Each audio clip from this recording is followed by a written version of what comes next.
हाय दोस्तों, ये heat and mass transfer का लेक्चर नंबर 28 है और इस लेक्चर में हम कंपोजिट सिलेंडर के लिए एक न्यूमेरिकल करेंगे।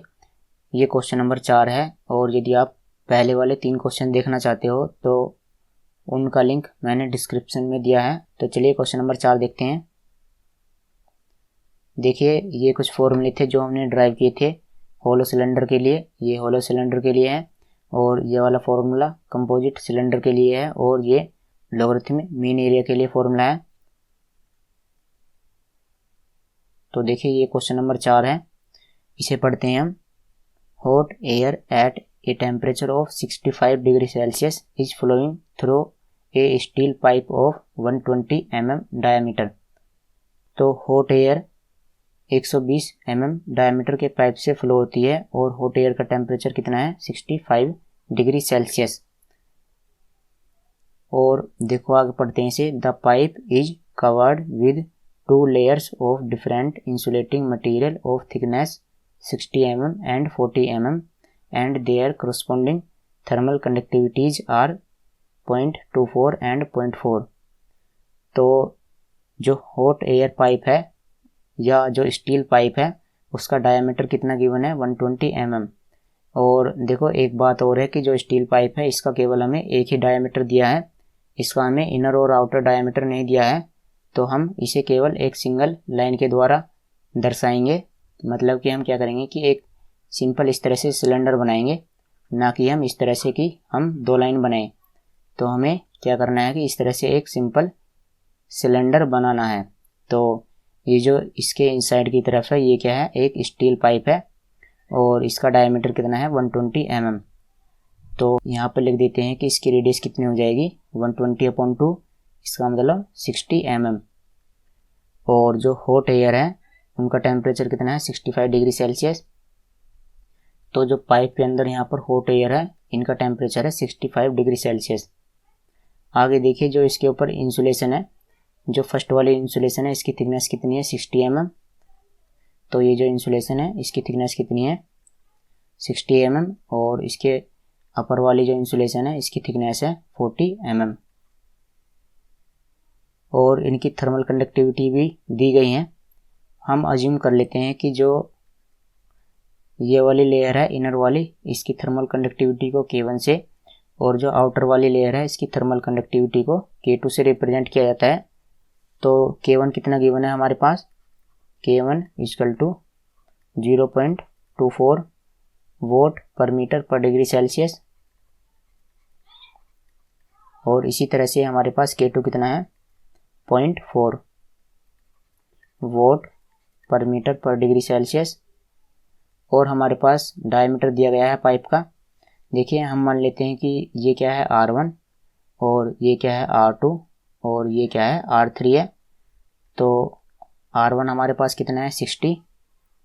तो हम यहाँ पर लिख लेते हैं कि R1 इक्वल टू 60 mm। और R2 कितना है हमारे पास, देखो ये 60 है और इसकी थिकनेस कितनी है, ये भी 60 है। तो R2 कितना हो जाएगा 60 + 60। तो R2 कितना आ जाएगा 120 mm। और इसी तरह से R3 कितना आ जाएगा, देखो ये 40 है तो 120 + 40 तो वो कितना आ जाएगा 160 mm। आगे देखिए यहाँ पर, the inside and outside heat transfer coefficient are 60 and 12 respectively. तो इनसाइड यानी यहाँ के लिए हीट ट्रांसफर कोफिशिएंट है 60 और आउटसाइड के लिए हीट ट्रांसफर कोफिशिएंट है 12। और आगे देखिए, the atmosphere is at 20 degree Celsius. तो यहाँ पर जो एटमॉस्फेयर है उसका टेम्परेचर कितना है 20 डिग्री सेल्सियस। तो हम मान लेते हैं कि जो यहाँ पर एटमॉस्फेयर है ये क्या है आपका कोल्ड फ्लूइड है और जो आपकी पाइप के इनसाइड में जो हॉट एयर है वो क्या है हॉट फ्लूइड है। तो हम मान लेते हैं कि ये क्या है यहाँ पर कोल्ड फ्लूइड टेम्परेचर और यहाँ पर इनसाइड में क्या है हॉट फ्लूइड टेम्परेचर। तो हमारे पास कोल्ड फ्लूइड टेम्परेचर कितना गिवन है 20 और हॉट फ्लूइड टेम्परेचर कितना गिवन है 65। तो हम यहाँ पर लिख लेते हैं कि hot fluid temperature equal to 65 degree Celsius और cold fluid temperature equal to 20 degree Celsius. और उसके बाद हमें जैसे कि यहाँ पर हीट ट्रांसफ़र कोफिशिएंट गिवन है, तो इनसाइड के लिए, तो इनसाइड का मतलब क्या है कि हॉट फ्लूइड के लिए, तो हॉट फ्लूइड के लिए हीट ट्रांसफ़र कोफिशिएंट कितना है 60, और कोल्ड फ्लूइड के लिए हीट ट्रांसफ़र कोफिशिएंट कितना है 12। आगे देखिए यहाँ पर क्या फाइंड करना है, find the rate of heat loss from 60 metre length of pipe. तो हमें क्यों कैलकुलेट करना है और पाइप की लेंथ कितनी है 60 मीटर। तो लेंथ इक्वल टू 60 मीटर। तो चलिए यहाँ से हम हीट लॉस कैलकुलेट कर लेते हैं। तो क्यू इक्वल टू, यहाँ पर इनसाइड में क्या है हॉट फ्लूइड टेम्परेचर और आउटसाइड में क्या है कोल्ड फ्लूइड टेम्परेचर। तो Q equal to THF hot fluid temperature minus TCF cold fluid temperature upon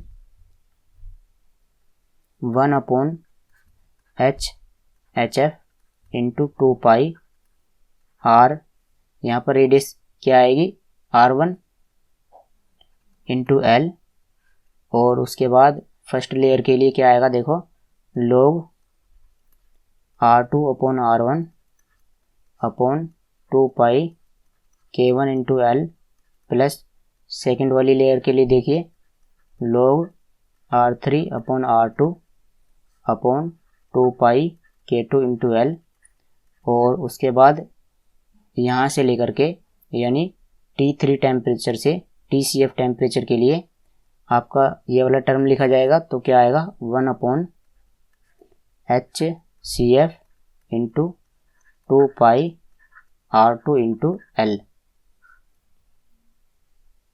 तो ऐसा करते हैं कि हम यहाँ पर सभी की वैल्यू पुट कर देते हैं।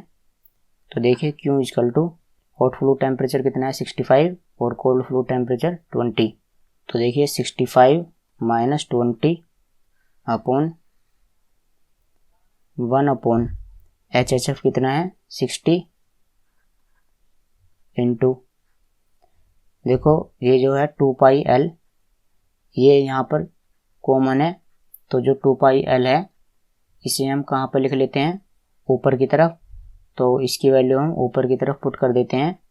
तो 2 पाई इंटू L, तो लेंथ हमारे पास कितनी है 60 मीटर, तो L। तो यहाँ पर नीचे की तरफ क्या बचा, आप देखो केवल R1 बचा, और R1 की वैल्यू कितनी है 60 mm। तो इसे हम मीटर में यहाँ पर लिखेंगे, क्योंकि यहाँ पर रेशियो नहीं है। अगर रेशियो होता तो हम 60 का 60 रख देते, तो मीटर में ये कितना आएगा 0.06, प्लस इसमें देखिए क्या आएगा log R2 अपॉन R1। तो R2 कितना है 120 और R1 कितना है 60।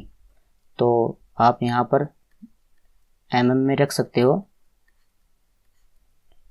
और यहाँ पर क्या बचेगा K1। तो K1 कितना है, K1 है 0.24, तो 0.24 plus log R3 upon R2।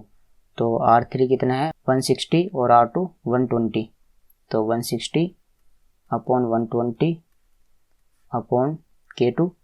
तो K2 हमारे पास कितना है 0.4 प्लस 1 अपॉन HCF कितना है 12 इंटू R2। और देखिए यहाँ पर R2 नहीं आएगा, यहाँ पर क्या आएगा R3 आएगा, क्योंकि जो यहाँ पर रेडियस है यहाँ पर वो कितनी है R3 है। तो यहाँ पर क्या आएगा R3 आएगा, और R3 की वैल्यू कितनी है 160, तो यहाँ पर कितना आएगा 0.16। तो आप इसे आसानी से कैलकुलेट कर सकते हो। तो मैं इसका आंसर लिख देता हूँ। इसका आंसर आएगा 3850.42 और इसकी यूनिट रहेगी वोट। तो आज की वीडियो में इतना ही। अगली वाली वीडियो में हम एक और न्यूमेरिकल करेंगे।